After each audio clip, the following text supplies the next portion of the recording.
I'm on Salad, and I saw Friday the 13th Part 3. It is directed by Steve Miner, and look who I have here. He's very famous. Very famous YouTuber Tony from Hack the Movies. Hello, Mint Salad. Oh my goodness, if you haven't seen this movie, I will spoil it for you, but you have seen this movie. I've seen this movie a couple times. A couple of times? Yes, real quick. You're using the new title of the film. What is the old It title? is Friday the 13th 3D. This came out in 3D. Oh, I thought it meant like 3D, like 3D's nuts. Did you not realize this was a 3D movie? No, I couldn't tell.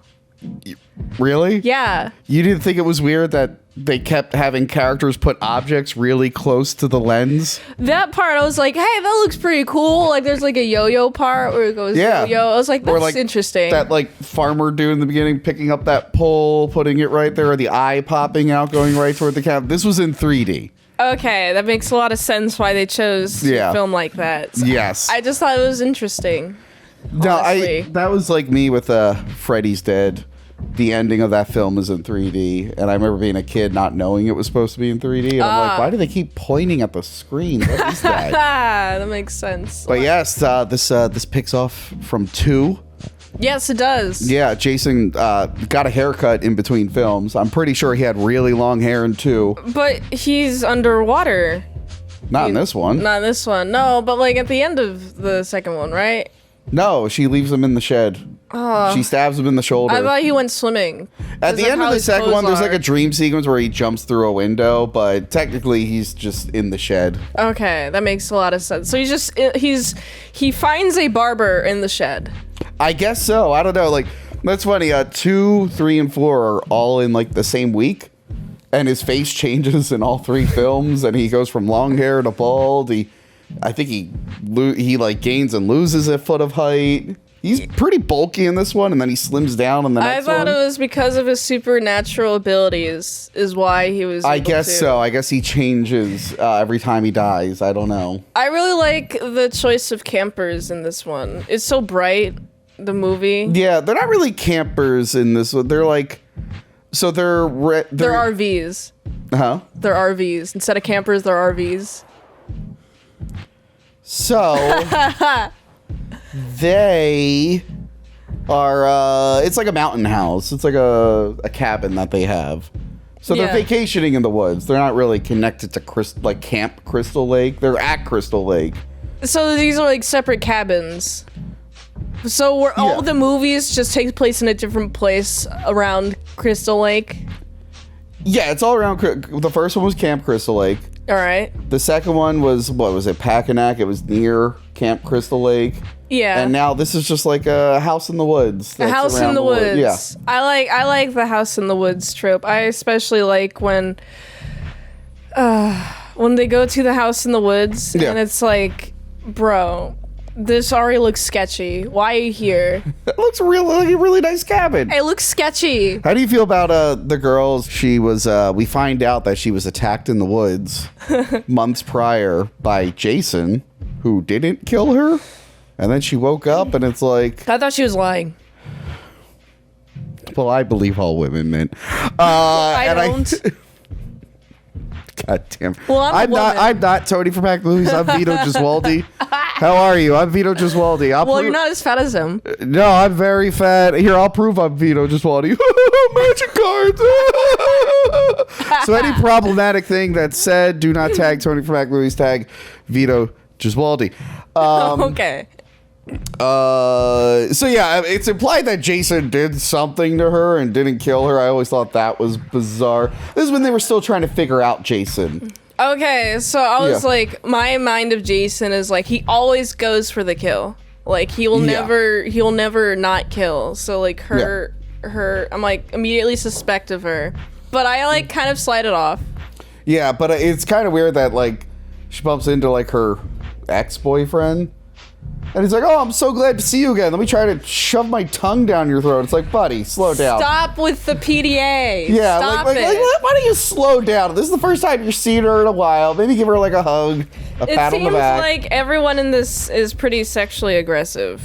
Yeah, so is the nerdy guy. I'm sorry, I'm blanking on all their names right now, but the nerdy guy who's into masks and stuff. Yeah, he's real horned up for that one girl. And that's why they all got to go to a cabin alone in the woods together. Mm-hmm. Did you like the stoners? I wish I was them. They die horribly. Yeah, I wish I was them. Anyway. Yeah, so...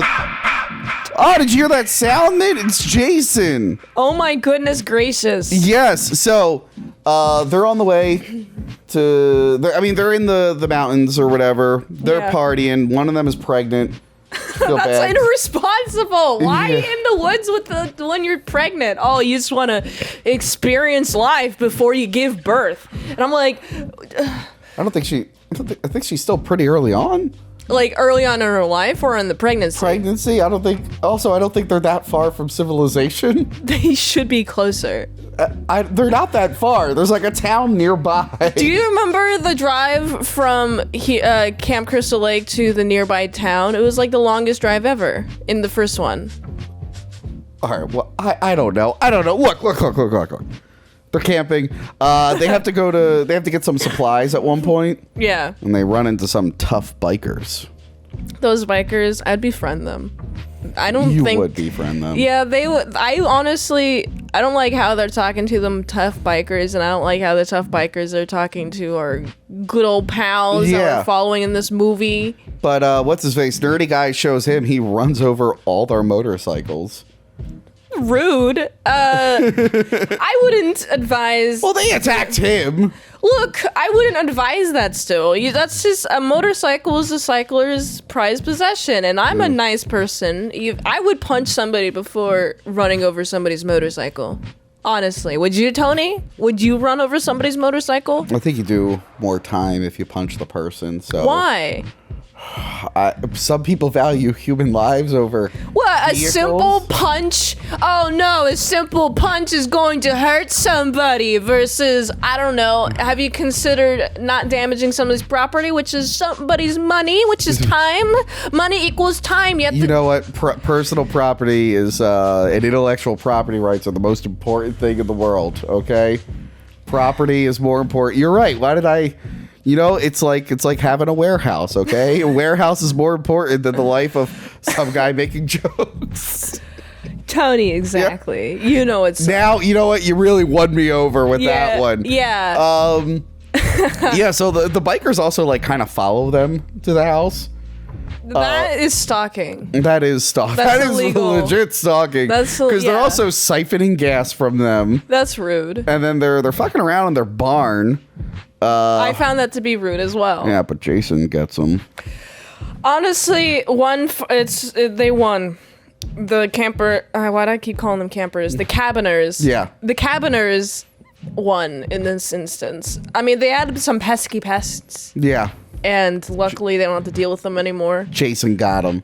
Jason's on their side. Except for the guy, because he ends up coming back later randomly for no reason. I found that to be weird. So yeah, they're kind of doing what they did in the second one, where they're not, or what they did in the first two, where they don't really show you the killer, even though by now we know it's Jason. Yeah, we know it's Jason. But they had to get rid of the potato sack.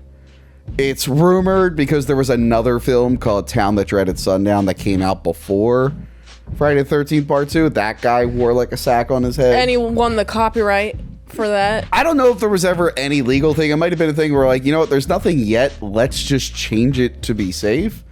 I'm glad they did that, because Jason's more iconic than a potato sack head. Jason is way more iconic now. So yeah, the nerdy guy, he's got a thing for masks. I like that. Famously, later in the film, he's got like a hockey mask, and Jason kills him. And then steals that hockey mask. He should. What was that sound? Oh no, Jason! Why is Jason here? Tony, did you leave this door unlocked? Jason takes Orlando. That's why he's here. Jason's coming for us next. We're on our way to Halloween Horror Nights. So, you know, Jason wanted to tag along with us. What a welcome guest. Yeah, Jason gets his coveted hockey mask in this, and I guess it's like the most important thing in the world to him going forward. I mean, that's the only thing he has. He lost his mother. His mother's in his shed. His shed sweater, but that's not really cool. Yeah. It's too hot sometimes. Yeah. But yeah, the movie is pretty much Jason just killing these cabiners. What was your favorite kill? My favorite kill was when Jason went behind the bikers and then got him real good. When they did a little sneak attack. I liked that part. That was my favorite because then I was like, oh my goodness, Jason is here. Yeah. I liked that part. What was your favorite kill, Tony? It's rough because it's an eye injury, and I usually don't like eye injuries. You liked the eye injury? I don't like the girl getting harpooned in the eye. Look, I had to look away. I was like, I hate looking at this. No, I don't like so much like the guy's eye popping out when Jason squeezes his head. But I like leading up to that where she goes outside to look for her boyfriend and she doesn't see him, and then the camera pulls out and you realize he's got his mouth closed and Jason's like strangling him. That part's like really creepy. Yeah, I found that. I also liked that. Man, I like a lot of these kills, but I really like the opening, the when he starts killing. Like that's honestly the most fun for me in these movies, because then it's like, oh, the monster's here, oh, they're disappearing, and then like the rest of the movie is them being killed. And then at that point, I'm like, okay, so the rest of the movie is just what cool ways is Jason going to kill these people? Yeah. But you also get a little bit of a character arc with what's her face, the main girl. Because, she was attacked earlier. She wasn't able to do anything. And now she's being attacked again. She's a little bit more prepared now. I like that. I don't think we've had, like, a perspective like that in any of these Friday the 13th movies, like, where somebody had been attacked and then is able to prepare for another Jason attack. Yeah. I think it was very sloppy on Jason's part to leave her alive. Jason was still figuring stuff out, okay? Look, he's not a teenager. Well, is he a teenager? I honestly don't know. He was supposed to be dead as a kid. He came back. I don't know. So he must be a teenager. I think he's an adult man. He's a kid in an adult's body. He's angry. Sure. As we know later on, he's actually a demon worm. What makes him a worm? You'll see when you get to that movie. Okay, fine. You won't tell me. I'll have to look for it for myself. You're gonna have to watch all these movies until you get to part 9 and realize it's a demon worm who has to crawl up his dead sister's vagina to come back to life. Anyway, so in addition to the hockey mask, we also get the axe notch because she hits him in the head with the axe. That's where it comes from. Yes. I never noticed that detail until this movie. I always thought of Jason having the hockey mask. Yeah, he has the hockey mask, but for a lot of the movies, he has the little notch in it from when he got hit with the axe. It's a little confusing because I think in part 8 he gets a new hockey mask and it just happens to have a It just happens to have an axe notch, which is bizarre. Jason keeps contacting. Jason won't stop messaging me. He really wants in on this review. He really wants to be in this. I think we should really talk to Jason, though. So, what do you give this rating of the movie? Well, I'm not done yet. Okay, continue. I like Jason's face in this. You like Jason's face? Looks like a pig man, kind of. I also like that she's, like, killing him and he keeps getting back up in the barn. He like keeps popping back up and she keeps killing him over and over again. He's like one of those carnival game things, Oh, the things that like pop up. Yeah. That's what it reminded me of. But yeah, I think she ends up choking him. That's what finally she like hangs him. I honestly thought she was gonna do the Godfather style of like with the chain. Yeah. But no, it's not as cool as that. Well, this movie had an alternate ending. There's an alternate ending? I didn't see that. Yeah, so how the movie ends, she's like in the water and it's like I think she hallucinates Jason looking out the window coming after her, which that's actually a pretty creepy scene where you just see him staring out the window. Yeah. But then Mrs. Voorhees with her head attached and all zombified comes out and grabs her. And it's like, oh, are they going to switch back to Mrs. Voorhees being the killer? They don't. Spoiler. No, it's only the first movie. Yeah, so that's another dream, I guess. But originally, there's like still frames of it. She was like going to open up a door and Jason was going to be there and he was going to cut her head off. That would have been cool. That would have been cool. They didn't go with that though. Why? Too visceral? Probably. And I think actually, fun fact, I think Steve Miner, I think he directed the previous one also, part 2. He directed Halloween H2O. Oh, the water one. Yeah. It's on a cruise ship. No, there's actually, he does like a funny wink and a nod because in the beginning, Joseph Gordon-Levitt, my co-star from The Dark Knight Rises, it was one of his early film roles. He does a jump scare to the nurse and he's wearing a hockey mask. It was like kind of like a wink. Steve Miner's like, I made that movie. Nice. Hidden references in movies to other movies. That's always fun. Well, before we do the rating. Yeah. How did you feel about the music in this? They made it like a disco dance theme for no reason. I loved it. I think it fit really well with the movie. Like, it makes you want to dance. It makes you want to dance your heart away from Jason. 3D and dancing. That's what all these sequels were missing afterwards. Yeah, this is actually the best movie because of that.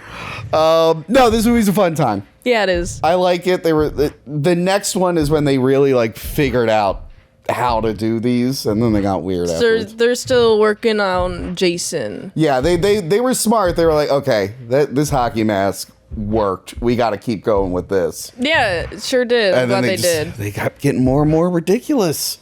But no, this was good. I give this a solid. I mean, if we're rating on a Friday the 13th scale, what makes the scale different? Well, if we're rating it like based on a movie, just all movies, probably not that good of a movie.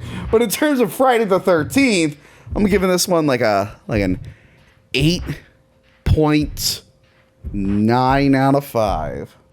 For the Friday the 13th? Wait, did I say 8.9 out of 5? Yes. 8.9 out of 10. Is that your scale for the Friday the 13th movies? Yes. This is What's your scale for all movies?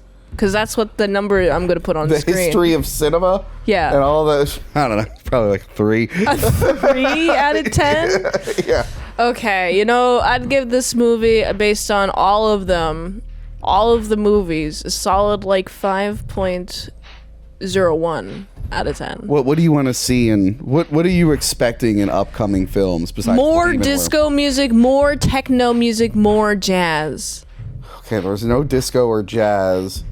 There is a girl who's like a heavy metal girl in part 8, and she tries to film a music video. Okay. Oh, there's Alice Cooper music in part 6. He wrote a song for the movie, and they play his music throughout the film. Oh, hey, that's pretty cool. So you got that. I don't know who that is, but I'm excited for his music. Just one of the most famous metal music. Anyway, not as famous as you, Tony, because I don't know his name. Not anywhere near as famous as me. Top 100 film podcast, by the way. Good job. Tony, where can we find you? You can find me over on Hack the Movies. Hack the Movies, and I think we have a video there right now for Friday the 13th. Yes. We did the Jason versus Leatherface comic book. Hey, that was pretty nice. You should definitely check that out because it's epic. It's an epic review. It was nice and epic. Yes. Yeah. That is it for me. Let's go to Halloween Horror Nights. Do your plug and let's go to Halloween Horror Nights. Okay, if you want to help support the daily... Wait, actually, first of all, if you like this review, watch another one. YouTube really likes that. If you want to fast track a movie review, you can do that for $20. Redeem those at patreon.com/ASEPresents. And if you like to help support the daily grindiness of all them daily movie reviews, go to this link tree, find the way you can help support the daily grind of all them daily movie reviews, so we can go here. And until next time, in salad, I'll see you later, my salad croutons and bacon bits. Bye.